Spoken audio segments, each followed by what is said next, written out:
Hello guys, कैसे हैं आप सब। आई होप आप सब ठीक होंगे। हम आज पढ़ेंगे प्रोबेबिलिटी। इसकी इंट्रोडक्शन क्लास आज हम पढ़ने वाले हैं। तो सबसे पहले हम जानने की कोशिश करेंगे कि प्रोबेबिलिटी होती क्या है। The chance that of anything happen. अब मैं आपको सिंपल इसकी एक एग्जांपल समझाता हूं। जैसे कि हमारे पास एक कॉइन है, उस कॉइन को हम टॉस करते हैं, उसके दो चांसेस होते हैं। उसकी chances that of anything happen, उसमें हेड भी आ सकता है और टेल भी आ सकता है। It is A quantitative measure of likelihood of occurrence of an event. अब देखिए उसमें दो चांसेस होते हैं, या तो हेड आएगा या तो टेल आएगा। उसको हम क्या कहते हैं? प्रोबेबिलिटी कहते हैं। अब प्रोबेबिलिटी ऑफ एन इवेंट क्या होता है? प्रोबेबिलिटी ऑफ इवेंट को हम पी ऑफ ई से डिनोट करते हैं। Probability of E is equal to number of favorable cases divided by total number of outcomes. Number of favorable cases, जैसे कि हम मान सकते हैं इसको कि हमने चार कॉइन टॉस किए, चार कॉइन को हमने एक साथ टॉस किया, तो उसमें क्या होगा? टोटल नंबर ऑफ आउटकम्स क्या आ जाएगा? 4 आ जाएगा।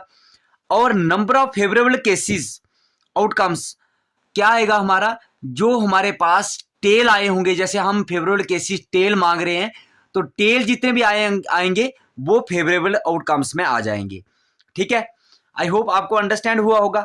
एक्सपेरिमेंटल प्रोबेबिलिटी किसको बोलते हैं? Experimental probability is the actual result of an experiment which may be different from the theoretical probabilities. Experimental probability ये वो होती है जिसमें हम कोई एक्सपेरिमेंट करते हैं, उसका जो एक्चुअल रिजल्ट आता है उसको हम एक्सपेरिमेंटल प्रोबेबिलिटी कहते हैं। उसका रिजल्ट जो है वो थ्योरेटिकल प्रोबेबिलिटी से बराबर भी आ सकता है और उससे डिफरेंट भी हो सकता है। अब थ्योरेटिकल प्रोबेबिलिटी किसको कहते हैं? Theoretical probability is based on theory, experiment is not required. इसमें एक्सपेरिमेंट की जरूरत नहीं पड़ती, ये सिर्फ लिखा हुआ ही हमें चलता है और उसको हम बोलते हैं थ्योरेटिकल। जिसमें थ्योरी लिखी गई हो या कोई हिस्ट्री में बताया गया हो, नंबर्स दिया हो, हमें उसमें एक्सपेरिमेंट करने की जरूरत ना पड़े।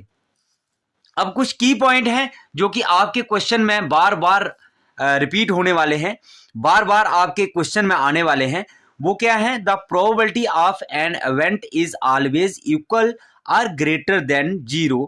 Probability of E is greater than is equal to 0 के बराबर। देखिए यहां पर इसको अंडरस्टैंड करना होगा आपको। ये ऑलवेज इक्वल या ग्रेटर देन 0 आती है, 0 के बराबर आ सकती है या 0 से बड़ी आ सकती है कोई भी वैल्यू।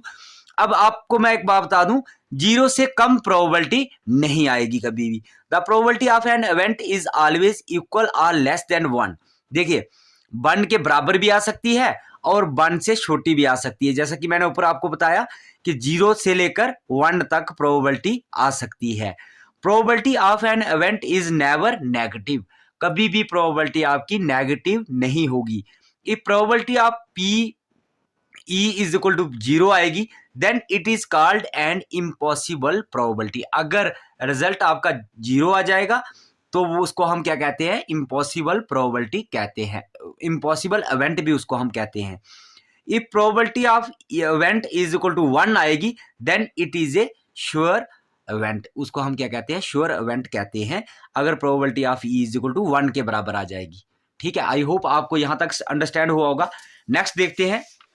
यहां पर देखिए कंप्लीमेंट्री इवेंट क्या होते हैं। If E is event then not P E is called complementary event. हम उसको कहते हैं, किसको कहते हैं? Complementary event. जैसे यहां पर लिखा हुआ है पी ऑफ नॉट ई, जिसमें हमें नॉट ई की प्रोबेबिलिटी निकालनी हो तो उसको हम कंप्लीमेंट्री इवेंट कहते हैं। अब प्रोबेबिलिटी ऑफ ई कैसे निकलती है, उसका फॉर्मूला यहां पर वेरी इंपॉर्टेंट है, ये आपको याद रखना होगा, बहुत ही इंपॉर्टेंट इसको हम बोल सकते हैं। टोटल नंबर ऑफ आउटकम्स, पहले जितने भी हमारे आउटकम्स होंगे वो लिखेंगे, उसमें से माइनस कर देंगे हम नंबर ऑफ फेवरेबल केसेस। जो हमारे फेवरेबल केसेस होंगे उनको हम उनमें से माइनस कर देंगे, divided by total number of outcomes. आपकी प्रोबेबिलिटी जो है वो निकल जाएगी।